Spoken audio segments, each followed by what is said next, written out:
So wherever it is, it seems like cricket has been going for the past few months. You've been seeing one very common sight, rather two very common sights. Rain coming from out of nowhere, and thereafter a certain player helping along with dragging those horrible blue tarpaulin sheets to cover the ground. And that's unfortunately exactly what has happened at Lucknow, interrupting what up until this point had become a pretty riveting match, I may add, between Sri Lanka and Australia. We'll just quickly do a recap of where the match stands, because again, Sri Lanka started off like a house on fire, absolutely vindicating their decision to bat first, having won the toss.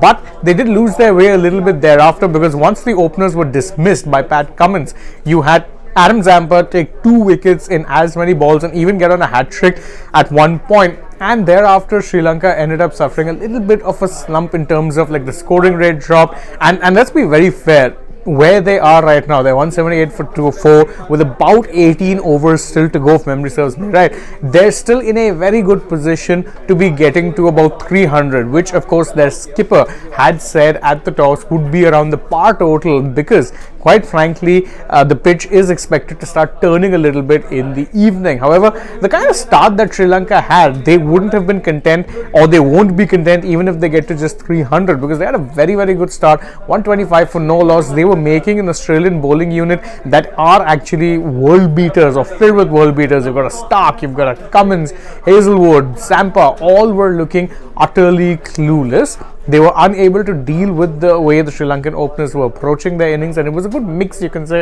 of, let's say, there was aggression there as well, but they were also looking to take their ones and twos. All in all, good batsmanship on a track that didn't seem to have an awful lot for the bowlers. But Australia, being the champion side that they are, pulled themselves back in real nice, and right now I would say the match is very evenly poised, because if Australia can get another wicket or two, well, then it's good news for them, because they will be reaching that underbelly of the Sri Lankan batting lineup, which, to be fair, doesn't give you as many runs and will probably look a lot less threatening now that they don't have someone like a Dasun Shanaka. However, if Sri Lanka can actually get another partnership going, then I would say potentially they would be in a good position to get past 300. Let me just check and see. I'm checking with you guys right now to see if there's any update, because I have to tell you this also, the skies didn't look very cloudy. The sun did seem to be out, so I don't think it should be too let's say bigger interruption. So I don't think we're going to be losing any overs, and yes, that seems to be the case. It's a bit of a drizzle that's come from out of nowhere, but